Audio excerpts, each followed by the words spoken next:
Hi, I'm Sarah and welcome back to my channel, and today I'm taking you for another day in the life as a software engineer, and this time I'm on call. I just got paged today at 4 a.m. so I have a lot of stuff to do.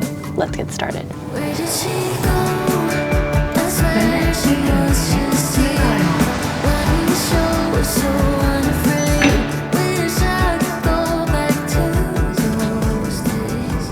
We need some sort of distraction for everybody. Anything new on YouTube?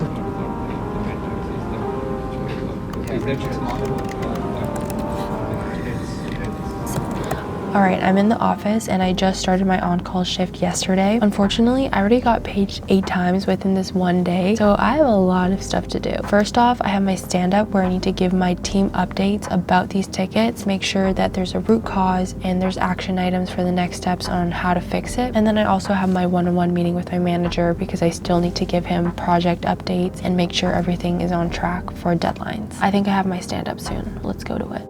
So yesterday I was just on call, so I'll just go over the step 2 tickets at the end.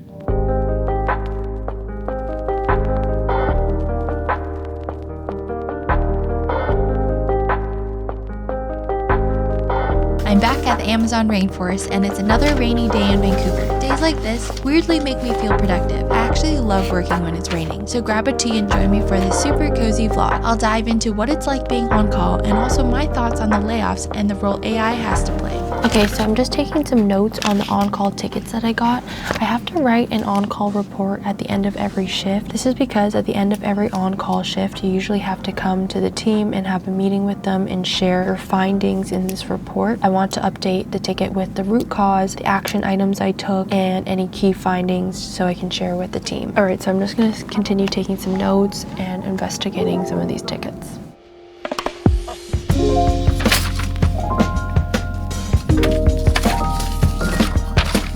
Being on call still stresses me out. I still run into problems I've never seen before on basically every shift, and I keep catching myself thinking, I should already know this. But those thoughts never help. What actually helps is treating every new alert like a category I'm learning. I don't need to know everything, I just need to know one more thing than I knew yesterday. So I've been writing down what I've tried, what's failed, and what finally worked when I'm investigating tickets. I keep these notes in a drawer beside my desk, and for me, writing with pen and paper makes it stick way more. Typing it out just doesn't stick in my brain the same. Oh my God, you have good handwriting. Thank you.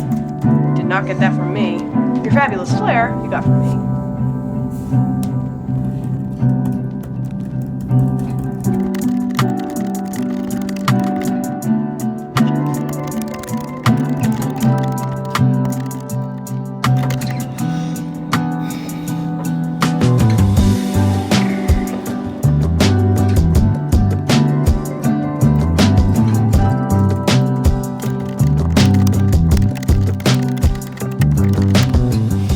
Alright, so quick update. I've wrapped up on one of the tickets that I've been working on. I can't get into obviously too much about what these tickets are, but basically I found the root cause and issue behind it, and then I've updated the ticket with my findings. I'm getting a little bit hungry now too also, so I think I'm gonna go ahead to lunch with a friend and then pick up on this stuff later. I'm coming out.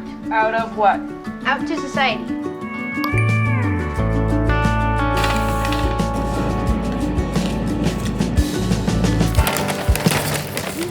Never been sure where fate begins. Guess I'm still waiting for something to hit. I think the reason that on-call is extra terrible lately is because there's also a lot of uncertainty in the air. When you're feeling stressed, anything that feels unstable at work feels a lot louder. And because of that, I've been thinking a lot more about my long-term health. This past year at work, I've honestly been neglecting it a lot. I've been having late nights, eating so many office snacks, and then just coming back home from long days just to rot in bed. In my 3rd year of university, I was so stressed out and so unhealthy that it started to actually manifest in my body. There was this one week where I completely lost my voice and I couldn't even speak during my interviews. So lately, I've been trying to eat better, get back into shape, and actually talk to a doctor about the things I've been ignoring. The part that always stops me is the hassle. I'm always procrastinating trying to find a good doctor because it takes a lot of time and sometimes you don't know if they're the right fit. That's why today's video is sponsored by ZocDoc. ZocDoc is a free website where you can find and book high-quality doctors so you can find someone you love. You can book your appointments with more than 150,000 providers across all 50 states. Whether you need a dentist, an eye doctor, primary care doctor, or anything else, you can search for Filter what you need on ZocDoc by specialty or symptoms and read the patient reviews so you find the perfect fit for you. I recently just moved to a new area, so I'm going to use ZocDoc to find a doctor nearby. What's cool is that I can choose from seeing the doctor in person or doing a video visit. When I'm ready, I can see the availability and book instantly, and appointments usually happen within 24 to 72 hours. Book an appointment with a top-rated doctor today using my link ZocDoc.com/SarahLee. Oh man, I'm so completely stressed. I've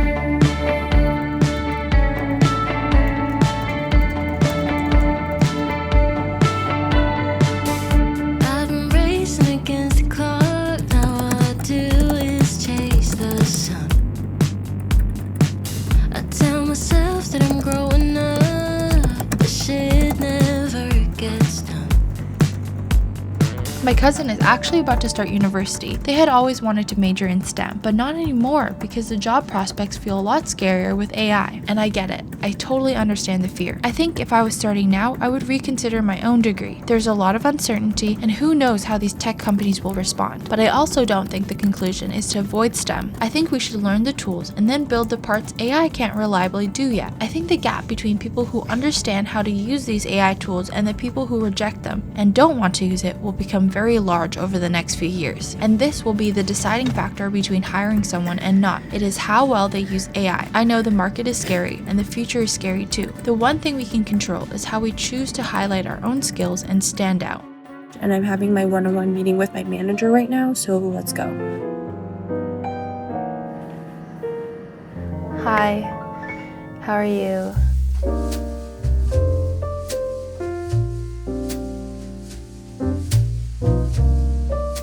Anyways, I'm on call right now, so I haven't been able to work on the project, but I've updated the work stream document with what I've already done. Okay, I just had my one-on-one with my manager and I gave him like my project updates and what will happen like when I go on vacation and what's happening now when I'm on call. I feel like it's kind of nice to be like the leader of a project. I get to tell and direct people like what they should be doing and what's left, and then I feel like more like ownership over the project, which is nice. It's also around 3 p.m. right now and I'm getting pretty tired. Like I'm so sleepy around this time every single day. And I also feel like 3 p.m. is when the time is passing so slow. Like I'm waiting for it to be 5 so I can go home. I'm gonna be heading to this like new coffee shop. It just opened really recently. I'm gonna see if they have like a yummy hojicha latte and get some caffeine in me so I'm not so sleepy.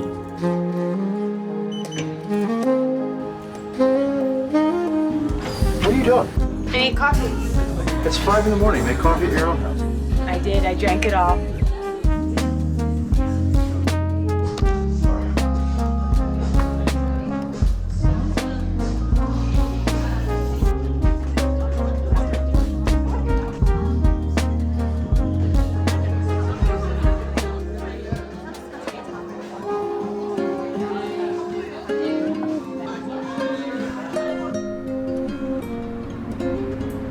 Alright, it's the dreaded week of every engineer's life, an on-call week. I normally don't really mind being on call. It's kind of like fun to me to like solve problems, but this week like I really especially do not want to be on call. First of all, I was making a lot of progress on my project, so now that I'm on call, I kind of had to put all that work on hold even though there's like a lot of deadlines coming up. So it's just like I feel like I'm kind of wasting time instead of like going with the momentum and finishing my project. This morning I got paged at 4 a.m. and I didn't even realize it. I think I got woken up during REM sleep and then I like checked into the ticket and then went back to sleep and then I completely erased it from my memory so that when I had stand up this morning, looked through the ticket queue, I was like, oh wait, there was this ticket that I missed and it's gonna page me in like 4 hours because I didn't really even look at it. It's kind of a mess right now and it's a bit stressful, but I think I'm getting a handle of it. A lot of these tickets I haven't seen before, but with the AI tools that we have at Amazon, they've like really helped me figure out what's going on. I heard this on Spotify and I think it's like super funny because I really relate to it, but it's like Heaven Knows I'm Miserable Now by the Smiths. One of the lyrics is like, I was looking for a job and I found a job. Heaven knows I'm miserable now.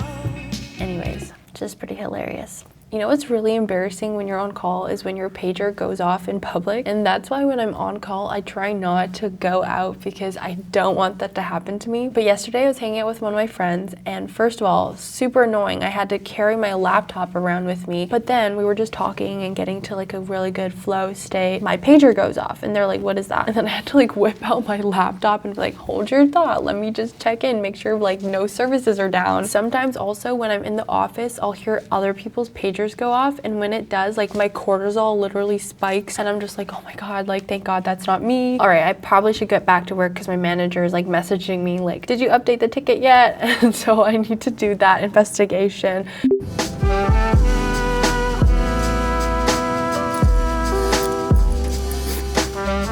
It's no secret that layoffs are no fun. They're simply the worst part of working in corporate, and it really makes me start to feel like a replaceable cog in the wheel. I actually talked to my mom a lot about the layoffs because she's been working in tech for 30 years now, and she's seen her fair share of layoffs. She told me that everyone that got laid off at her company all went to work at bigger and better places. She even reconnected with someone who said that in hindsight, they were really happy it happened. Sometimes people just need a little push and know that there are more amazing opportunities out there. Oftentimes when change does happen for me, it's because of an external factor. And I think that since I'm in my mid-20s, like I really need to be comfortable with change and learning to accept it. Talking to my mom really helped me because I started to think about my life a little bit differently. I started to shift from thinking that I was living in scarcity, that there was no opportunities out there for me, that the market was bad, and to one that was more of abundance, that my life is filled with opportunities and I just have to go out there and find it. And I hope this is helpful to anyone who might be feeling a little anxious about the layoffs like myself. If you have any other advice, leave it in the comments down below. I'd love to read them. I reply to every single comment on my YouTube. The office has been pretty quiet lately because everyone's going home for the holidays. A lot of my friends have left, like they're not from here. All my friends I've ever met at Amazon have been from the East Coast, and so is my friend Marlene, so she's going home very soon. So we decided to do our gift exchange today. I'm really excited to give her my present because I think she'll like it. It's so cute, and she says the present she got me is something that I've been really wanting, so I'm excited to see what that is. Okay, you go first. I bet I know what it is. You already know what this is? I feel like I do. Okay, wait, you go first. Okay. Oh. It's a board! It's a gift in a lip. I'm so nervous. Okay, I won't. Yeah, don't look. Oh. It's the little angel. What? Oh, no. Because it came in two pieces. There's only two that. Yo, this one's really cool. Right? Darn, I thought you didn't get. No, but this is one of my favorites though. Okay, yeah, that one's really I feel cool. like everyone's gonna like this. I'm so excited. Oh my gosh. It's my dog. What the hell? Yeah. Oh my god. It's the. Oh, it's the kitty one. Yes. This one's so pretty. Thank you. Merry Christmas. I love it. Yeah. Okay, Merry Christmas. Okay, so I'm just wrapping up the rest of my day today. It's getting dark outside. I just have like one thing left to do because I did a lot of my on-call duties. And it's that time of the year. We have our annual reviews where we need to request reviews from our peers and then also do our individual assessments. 8 people have requested my review, which is like my whole team. Basically, like you're getting a report card and it makes me really anxious. These annual reviews are so your manager can summarize like what you've delivered on over the year and how well you've performed against your role expectations, and this process will affect your performance rating. So then it will go towards like if you're going to get a raise or you're going to get a promotion or you're like on track to getting a promotion or something like that. Stressful things like that, bureaucratic things like that. Anyways, it's a little challenging to write reviews for other people, especially because I've been working on my own for like this whole year. I don't know what other people are really doing besides like a very high level. Let me just start with like 4 people today, see how much I can get done, and then I'll do like another 4 the rest of the week. Let's do this.